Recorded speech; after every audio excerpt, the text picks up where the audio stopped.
Non è servita la rocambolesca fuga di un uomo accusato di truffa aggravata fingendosi carabiniere, inseguito e raggiunto e bloccato da un vero carabiniere, il comandante della stazione di Vicenza. Assieme ai militari della sezione operativa del nucleo radiomobile, gli uomini dell'Arma sono riusciti ad arrestare in flagranza di reato un soggetto pericoloso e recidivo, dedito a truffare soprattutto anziani, sottraendo loro oggetti preziosi custoditi in casa.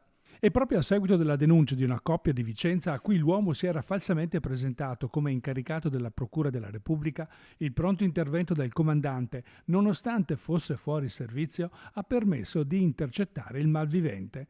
Vistosi braccato, ha tentato di spingere e malmenare il militare pur di guadagnarsi la fuga.